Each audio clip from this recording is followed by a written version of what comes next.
and then again on the morning of 23rd April.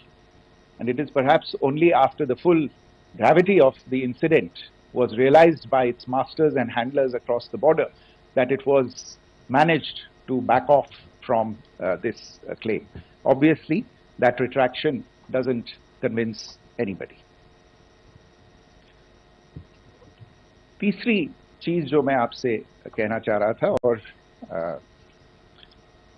Colonel Qureshi और wing commander Singh ने कल भी बड़े स्पष्ट शब्दों में और आज भी आपसे ये बात साझा की है।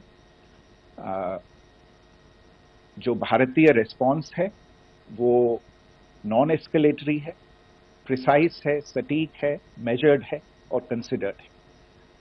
Our intention has not been to escalate matters. We are only responding to the original escalation, as I said, and our response has been targeted, precise, controlled and measured. Only no military targets have been selected. Only terrorist infrastructure in Pakistan has been hit. Now, there are, as I said, a number of issues that have been raised in commentaries, and there's a lot of, as I said, unfounded disinformation and fabrication that has come from across the border. And I would just like to use this opportunity to set the record straight on some of these issues. The first of these is Pakistan trying to wash its hands off any and all involvement with terrorism. I think the Pakistani information minister said there are no terrorists in Pakistan, and I think he was challenged on that in the television program that he was appearing on. But even if I partially repeat myself from yesterday, I think Pakistan's reputation as the epicenter of global terrorism is rooted in a number of instances where concrete evidence is available, not just to India, but to governments and authorities and agencies around the world. There are several terrorist attacks around the world where Pakistani fingerprints have been found. I don't need to belabor the point with regard to this audience about where Osama bin Laden was found and who called him a martyr. Pakistan has also for decades pursued cross-border terrorism into India with impunity, and as I said yesterday also, in order to deliberately mislead the international community, they claimed that the terrorist Sajid Mir was dead. They came under pressure, and Sajid Mir was then brought back to life, arrested, and is now apparently in Pakistani custody. Pakistan is also home to a very large number of UN proscribed as well as UN proscribed terrorists, as well as terrorists proscribed by a number of other governments in the world, including, of course, the Lashkar-e-Taiba and the Jaish-e-Mohammed, as well as their leaders, Masood Azhar and Hafiz Mohammed Saeed. आपने देखा होगा हाल ही में पिछले ही कुछ दिनों में पाकिस्तान के रक्षा मंत्री और उनके पूर्व विदेश मंत्री दोनों ने इस बात को माना है कि पाकिस्तान का ऐसे ग्रुप्स के साथ जो रिश्ता है वो क्या रहा है. Both the defense minister and the former foreign minister of Pakistan, I think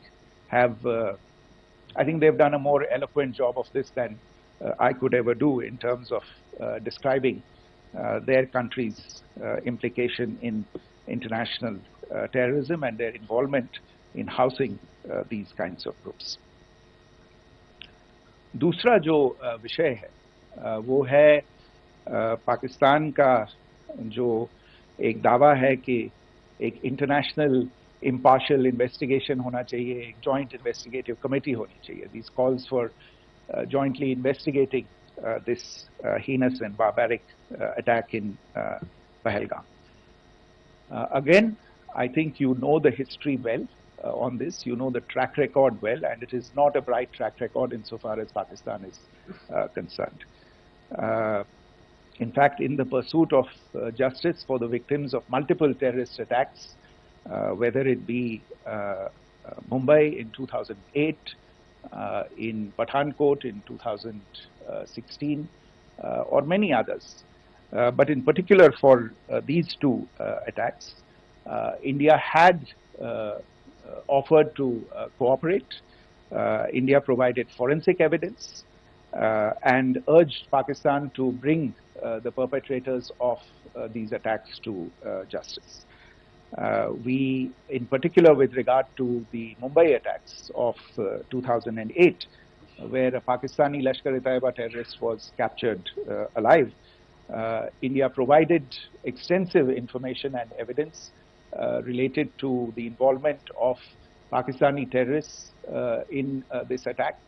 Cases were registered, but you are all aware that these cases have not progressed, despite the formation of judicial teams, etc. And Pakistan has consistently stonewalled all efforts to move the investigation along. In fact, with regard to the Pathankot attack as well, a joint investigative team was formed. We gave access, unprecedented access, I should say, to Pakistani team to the site of the attack. Details of call records data and DNA, etc., were shared with Pakistan. We had shared with them details related that we had been able to access to the addresses of terrorists. We presented evidence against the office bearers of Jaish-e-Mohammed who had conspired in the attack, and the handlers of the terrorists who facilitated them and guided them in. But there has been no movement on this. So in all of this, I think the experience has not been positive, and it certainly doesn't give us the confidence now to take at face value Pakistani assertions of wishing to participate in a joint investigation. These are just delaying tactics. These are just stonewalling tactics. And in fact, there is reason to believe that Pakistan uses the evidence that we provide only to cover its tracks and, in fact, defend the terrorists who we are looking for and obstruct the path of investigation. A third point that I wanted to address was the claim that only civilians were killed in the strikes on the 7th of May. We have made the point very clearly that all attacks on the morning of 7th May were against carefully selected terrorist infrastructure, terrorist targets. It is not clear to us, in fact, seeing some of the coverage of the after effects of these strikes, including the funerals for the terrorists that were held yesterday. I think a lot of you have seen the reports and the coverage on media. If only civilians, if any civilians were killed in these attacks, I wonder what message this picture actually sends to all of you. This is a question that is worth asking. It's also odd that the funerals of civilians are carried out with the coffins being draped in Pakistani flags and state honors being accorded. As far as we are concerned, the individuals eliminated at these facilities were terrorists. Giving terrorist state funerals may be a practice in Pakistan. Doesn't seem to make much sense to us. Uh, Pakistan has also claimed that India deliberately attacked religious sites. This is completely false again. I have made it clear that the targets were terrorist infrastructure, terrorist facilities, and locations connected clearly with incidents of cross-border terrorism into India. And it is in fact Pakistan that is misusing religious sites as a cover to in fact radicalize, direct and indoctrinate and train terrorists. In fact, contrary to what Pakistan is claiming, yesterday Pakistan launched a targeted attack on the Sikh community in the state of Jammu and Kashmir, hitting Gurdwara in Poonch and the homes of Sikh community members, which came under attack. And we know that at least 3 individuals were killed in that particular attack. Pakistan is also making attempts to, in fact, just to add to this point, the retaliatory action that Pakistan has taken, in fact, is impacting civilians. I showed you the picture of the Gurdwara and the Sikh community members who were killed in this. There are other civilians also who've been killed and injured in these attacks. In fact, since yesterday morning, a total of 16 civilians have been killed and 59 others have been injured in the attacks by Pakistan. Not only this, Pakistan is also making attempts as part of its disinformation campaign to paint our action with regard to cross-border terrorism through the communal angle. If that is the issue, then I think I can do no better than to cite or point you in the direction of the Pakistan Army Chief's speech of 16 April 2025. I think that is the last word in communal rhetoric. And in the Pahalgam attack itself, you are aware of the kind of religious profiling that was done there, and perhaps there is a linkage between these two events. I can only say that these nefarious designs will not be allowed to succeed in India. And it is to be noted that people from all faiths, all religions, all regions in India have unequivocally, not just in India but around the world, have condemned these attacks. The Pakistani claims of now responding to India's strikes of the 7th of May. As I said right at the outset, it is India which is responding. The original escalation was by Pakistan on the 22nd of April. We are the ones who are responding to that escalation with the action that was taken yesterday morning. And again, I would like to emphasize that the action was restrained.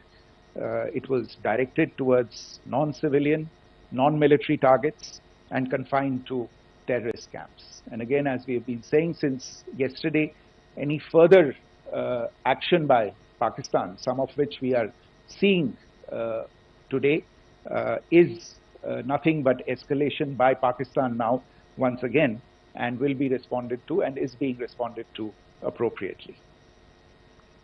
One point that I wanted to also address was the allegations to the targeting of a dam, the Neelam Jhelum project in Pakistan-occupied Kashmir. I want to say that this is an absolute and complete fabrication and a blatant lie. India has targeted only and only terrorist infrastructure, and the details of that terrorist infrastructure, together with the locations, were shared with you yesterday by Colonel Qureshi and Wing Commander Singh. I should note that if this kind of a claim is a pretext for targeting Indian infrastructure of a similar nature, Pakistan will be entirely responsible for the consequences that will undoubtedly follow. Finally, I want to address the some issues that have been raised related to the Indus Waters Treaty and the disinformation that has been raised in regard to that as well. The fact is that there have been fundamental changes in the circumstances in which the Indus Waters Treaty was concluded, and they call for a reassessment of the obligations under the treaty. Over the last year and a half to 2 years, India has been in communication with the government of Pakistan. We've sent several notices to them requesting for negotiations to discuss modification of the treaty. India has for 6+ decades now honored the treaty, even during periods when Pakistan imposed multiple wars on us, and even when relations were adversarial. Pakistan is the one that has been acting in violation of the treaty, deliberately creating legal roadblocks in India exercising its legitimate rights on the western rivers. Any projects that India sought to build on the eastern rivers and even on the western rivers, which we are allowed to by the treaty, were always challenged by Pakistan, thereby hampering our rights to utilize our legitimate waters under the treaty. In fact, if you see, the preamble of the treaty itself states that the treaty was concluded in a spirit of goodwill and friendship. Mark those words, concluded in a spirit of goodwill and friendship. ये भारत का धैर्य और भारत की सहनशीलता है जो 65 साल से हम इतनी प्रोवोकेशन के बावजूद इस ट्रीटी को निभा रहे हैं. However, as has been made clear earlier as well, Pakistan has not responded to our requests to enter into negotiations for a reassessment of the obligations under the treaty. A number of conditions have changed. This is a treaty that was based on the engineering techniques of the 50s and the 60s. We are living through the first quarter of the 21st century. Technological changes and technological advancements have to be taken into account. There are demographic changes. There are climate changes that have taken place. There is the imperative of clean energy. And of course, the terrorism that Pakistan has wreaked in the state of Jammu and Kashmir itself has hampered India's ability to exercise its rights under the treaty. Pakistan's persistent refusal to respond to our requests to enter into government-to-government negotiations on the modification of the treaty is, in a sense, itself a violation of the treaty. And therefore, India has taken the step of putting the treaty in abeyance until Pakistan abjures irrevocably its support for cross-border terrorism. Maybe I'll stop there. I mentioned earlier yesterday as well that this is an evolving situation. I would therefore ask all of you to be considerate and restrained. It will not be possible for us or my colleagues from the armed forces to share operational details at this point in time. Beyond that, if you have any questions, may I have time for only a few, and I'll try to answer those questions. Okay, I give the floor to Rishabh. One Secretary, good evening. This is Rishabh from Times Now. I just wanted to understand, as per the press release that has been released earlier today, it says that we have successfully hit at the air defense of Lahore. Does it give our forces a better chances if in case of further escalation? And are there other air defense places as well at strategic location that were targeted? Rishabh, you are violating the first rule that I set out at the end of my remarks. The press release that has been issued by the Ministry of Defense today speaks for itself. It is related to operational matters. It's been released by the Ministry of Defense. As more information becomes available, it will be released at the appropriate time. Once again, please don't go into operational details at this point in time, because this is a constantly evolving situation. Yeah, go ahead. Foreign Secretary Smita Sharma, just wanted to ask, the Pakistani Minister Ishaq Dar in an interview has claimed that the national security advisors of India and Pakistan have spoken to each other. If you could confirm or deny, and is complete severance of diplomatic ties with Pakistan also on the table? I have no information with regard to contacts between the two national security advisors. Insofar as diplomatic relations are concerned, you've seen the steps that were announced in response to the following the meeting of the Cabinet Committee on Security on the 23rd of April. There are no further steps that are under consideration at this moment in time. Yeah, go ahead.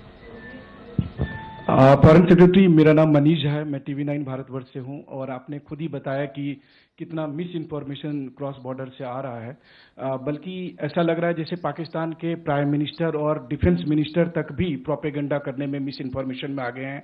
वो कई बार तो ये तक दावा करते हैं कि हम 3 राफेल हमने गिरा दिया, इतने हमने मिग गिरा दिए, और जब उनसे पूछा जाता है तो वो कहते हैं कि सोशल मीडिया में हमने ये सब चीज़ें देखी थी। तो अगर आधिकारिक तौर पर अगर आप कुछ कह सकें इस पर, ताकि उन्हें भी समझ में आए कि इस तरह के प्रोपेगेंडा नहीं चलने वाला है। देखिए, जब सही समय होगा तो आधिकारिक तौर पे इसके बारे में सूचना दी जाएगी, लेकिन जो आपका प्रश्न है कि प्रधानमंत्री और उप प्रधानमंत्री और विदेश मंत्री, उनके रक्षा मंत्री इस तरह की बातें कर रहे हैं, तो इसमें अचरज की कोई बात नहीं है। आखिरकार ये एक देश है जिसने अपना इसका जन्म लेते ही झूठ शुरू हो गया था। 1947 में जब पाकिस्तानी फौज ने जम्मू कश्मीर पे दावा बोला, तो उन्होंने किसी ऐसे वैसे व्यक्ति से नहीं, संयुक्त राष्ट्र से झूठ बोला कि हमारा कोई लेना देना नहीं है इससे, ये लोग जो गए हैं वो तो कबायली। वो तो जब हमारी फौज वहां पे पहुंची और UN के लोग, संयुक्त राष्ट्र के लोग खुद वहां पे पहुंचे, उन्होंने देखा कि वहां तो पाकिस्तानी फौज घुसपैठ करके आ गई है, उसके बाद पाकिस्तान को मुंह की देखनी पड़ी और उनको मानना पड़ा कि हाँ, उनकी फौज वहां पे कुछ समय से पड़ी हुई है। तो ये जो यात्रा है एक तरह से 75 साल पहले शुरू हो चुकी है, तो I am not surprise that this kind of disinformation is being indulged in. Yeah, Siddhant. Sir, Siddhant from Beyond. Sir, we have seen a lot of negative comments coming from the Pakistani military of escalation. If tomorrow there is an escalation, there are strikes, we know one attempt has been thwarted, what will be the Indian response to those attempts of creating more escalation? Because it is looking like it's going towards more escalation. And my second question is, are any other world powers, essentially the P5 countries, the West Asian countries, reaching out to de-escalate the current situation? Look, on escalation, we've already made our stance clear. I mean, there are two basic points. First of all, it is Pakistan that escalated on the 22nd of April. We are only responding to that escalation. And then what we have said yesterday and what my colleagues have said today, that now if there is an attempt at further escalation by Pakistan, it will be responded to in an appropriate domain. And therefore, the choice is entirely that of Pakistan to make. As to your second question, I don't think I can do better than to point you in the direction of the statements that are being made from practically every chancellery in the world and the sentiment that they are carrying. That sentiment essentially and for the major portion is support for the government of India in the context of the condemnation of the terrorist attack in Pahalgam on the 22nd of April. There is wide recognition of the government of India's right to respond to these attacks in self-defense, and of course a desire to ensure that there is not further escalation. I think these statements speak for themselves. Yeah. So this is Mausami from India Today. Now in the all-party meeting we have learned that the defense minister has said that, you know, in the operations in Sindoor almost 100 terrorists were killed.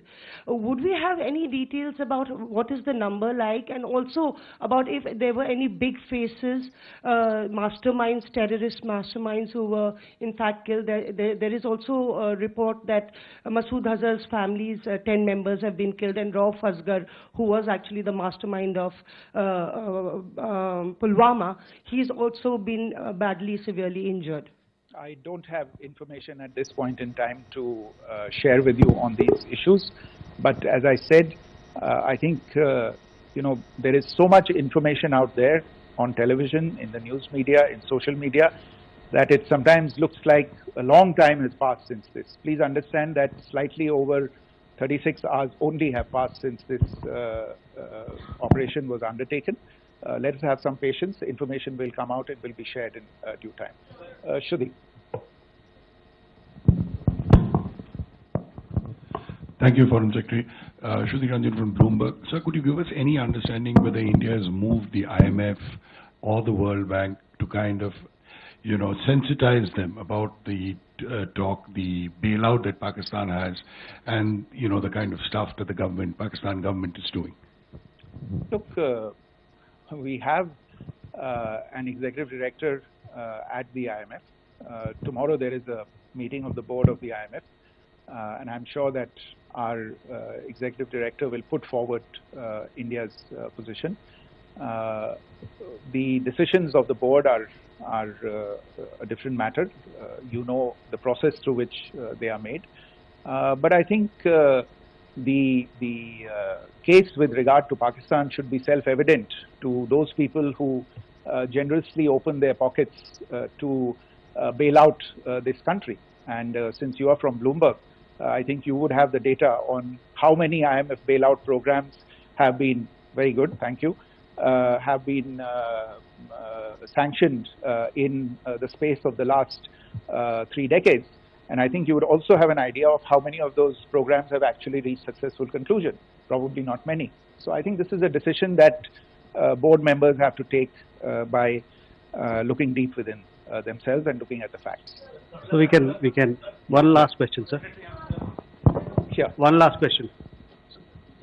Foreign Secretary, I'm Siddhant from CNN News 18. I would like to know, since it's an opportunity to speak to you, I would like to know the response coming from United States since last 3 weeks. Saudi Arabia, Qatar. In fact, Prime Minister Modi spoke to Qatar before the strikes that evening. Perhaps how do you read the support coming from these countries? Perhaps traditionally they were seen on the other side.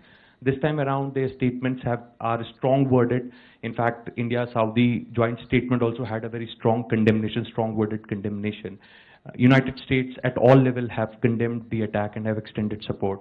In fact, Saudi Deputy Foreign Minister is in India. He just met EMS Jaishankar. Also, if you could shed some light on his visit, his meeting with EMS Jaishankar. In fact, we have also been told that he met Prime Minister Modi. Thank you. Look, all the countries that you named and many others, we have been in touch with them. The Prime Minister has spoken to a large number of world leaders. A large number of world leaders have called him, as have called the External Affairs Minister. As we speak, there are conversations going on today as well with world leaders. And your assessment or conclusion of the general tenor of these messages is very much on point. And I think this is a recognition of the fact, firstly, of the barbaric nature, the unprecedented nature and character and features of the attack in Pahalgam, and a recognition of India's right to respond to this, and also a recognition of the fact that in responding, we have been nothing but responsible and have done so in a restrained, in a measured, and in a non-escalatory manner. I think that counts for something. People have taken that into account, and that is what is explaining the kinds of reactions that we are seeing. And we appreciate the sentiments and the statements that have been made by the vast majority of world leaders. Yes, the Saudi Minister of State for Foreign Affairs is in Delhi. He had a meeting with the External Affairs Minister earlier today. I don't have further details at this moment, but if there are details, the ministry will share them at some point with you. Thank you. I think that's all we have time for today. We'll join you again soon. Thank you all. Thank you.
किया कहा जाता है जो कि missiles थे और drones थे हमारी नॉर्थ इंडिया और कुछ वेस्ट इंडिया इधर अमृतसर लुधियाना चंडीगढ़ पठानकोट काफ़ी और जगहों की तो भुज की तरफ भी ये इंडिकेट करता है कि ये पाकिस्तान का एक कदम है हमारे ऑपरेशन सिंदूर के जवाब में एक कदम है रिटेलिएशन है पाकिस्तान की एक अब उसने जो ये अटैक हम पे किया बीती रात हमारी एयर डिफेंस सिस्टम्स ने उनको मार गिराया है सबको ओके और जो हमारी एयर डिफेंस सिस्टम्स यूज़ हुई हैं जो एयर डिफेंस होती है इसमें अलग अलग लेवल हाइट तक को आप काउंटर कर सकते हैं सबसे बड़ा हमारे पास जो सिस्टम है S-400 है जो रशिया का जो 400 किलोमीटर दूर से ही किसी हाई ऑल्टीट्यूड एयरक्राफ्ट या बैलिस्टिक मिसाइल को देख लेता है और उड़ा देता है पर वो यूज़ होता है बड़े मिसाइल के लिए उसके नीचे हैं 150 किलोमीटर की रेंज के बराक जो एक इजरायली सिस्टम है तो जितना बड़ा आप पे अटैक आ रहा है उतने बड़े मिसाइल्स हैं अब इंडिया कह रही है हमने S-400 यूज़ करा है अगर हमने S-400 यूज़ करा है इसका मतलब कोई बड़े मिसाइल ही आ रहे होंगे S-400 के लिए नहीं तो